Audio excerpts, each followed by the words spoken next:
In our leading story this morning, the rains have stopped in Durban, but it has left behind a trail of destruction. Senior KwaZulu-Natal officials and the eThekwini mayor will be visiting several areas across the province to assess the damage caused by storms yesterday. Yesterday's heavy rains, flooding, as well as strong winds wreaked havoc over KwaZulu-Natal, leaving at least 7 deaths. Strong winds that battered the coastline saw a container-laden ship block the Durban harbour mouth. 4 tugs were used in an attempt to pull the vessel clear. A second vessel broke its mooring and was stuck on a sandbank within the harbour. One of those killed was an 8-year-old child who was struck by lightning. The other person was a 46-year-old man who drowned while trying to cross an overflowing river. The roof of King Edward Hospital in Durban has collapsed following the storm.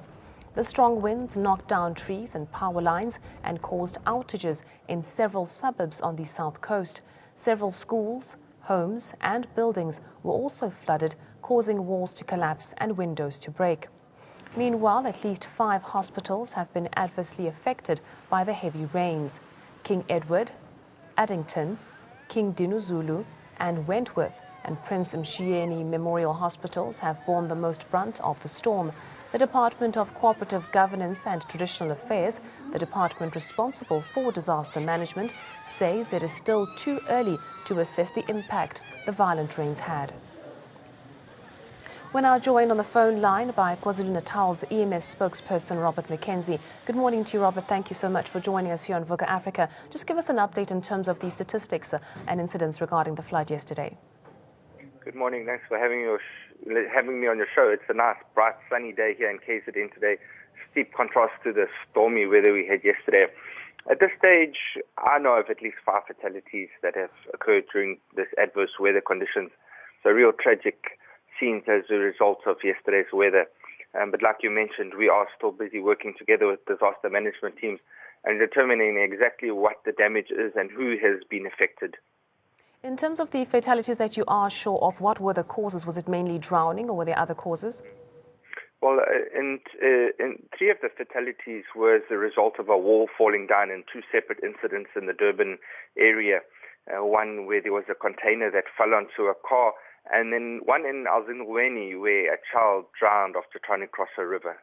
You mentioned that it is looking sunny today.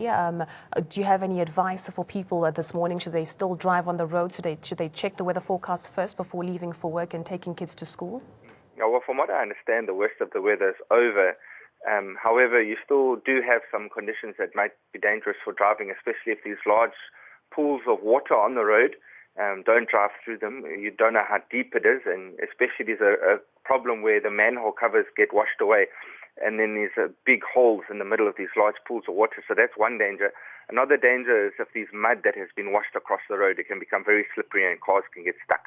Well, thank you so much for joining us here on Vuka Africa. That was Robert McKenzie, the KwaZulu-Natal EMS spokesperson, just giving us an update there on the situation in Durban. It is clear skies this morning.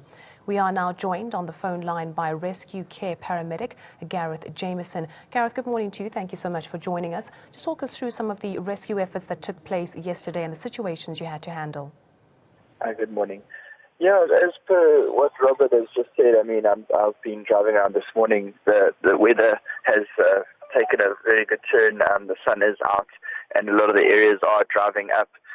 Multiple rescues were done yesterday by multiple agencies across the Durban area, and most of them were of basically just rescuing people from trapped waters where the vehicles were submerged in water after entering puddles that they weren't sure of the depth of, and then being stuck in their vehicle and obviously just too scared to exit the vehicle. So that's where most of our rescues came from, as well as that unfortunate incident in the harbour where the container actually landed on the vehicle, where the fire department used the jaws of life. And in terms of tips for commuters in KZN this morning, what would you say to them?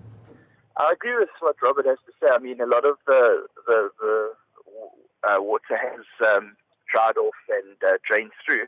However, they just need to be aware of entering into these big puddles and intersections and just making sure that they're actually safe to get through on the other side. As well as just, I am aware that multiple schools are closed today due to the damage inflicted from this rain. So I'd advise parents to actually get in contact with their schools just to ensure that the schools are open today for kids as multiple are closed. Thank you so much. That was Gareth Jameson, a rescue care paramedic, joining us there from Durban this morning. And lastly, we are joined on the phone line by South African Weather Services forecaster Stacey Colborne. Good morning to you, Stacey. Thank you so much for joining us this morning. Just walk us through what we can expect in terms of the weather, both today and for the rest of the week in KwaZulu-Natal. Okay, ma'am. In terms of the weather outlook for the rest of today, you can just expect a partly cloudy day. We will see some sunshine today. Temperatures still on the cold side for today and tomorrow. Looking ahead at the weather for tomorrow, it is more of a partly cloudy to cloudy day. We are expecting some isolated showers and thunder showers over the southern and eastern parts of KZN tomorrow. Looking towards Friday, it's more of a cloudy day again over most of KZN, with a 30% chance of rain in the morning but clearing by midday. And then on to Saturday, it warms up a bit with a 30% chance of showers and thunder showers in the afternoon again. If we were just to compare for just a second the recent flooding in Gauteng, KZN, versus the drought situation in Cape Town, what do you think causes that? The weather system that caused our weather yesterday was called a cut-off low system. And these kinds of systems are typically more of a winter feature, but they do occur around about this time of the year. So it is a normal occurrence for the system that happened yesterday. Well, thank you so much for that update and joining us on Virgo Africa here. That was the South African weather forecaster Stacey Colborne mentioning that we can expect a bit more sunshine and a bit of a calmer weather forecast for the rest of the week.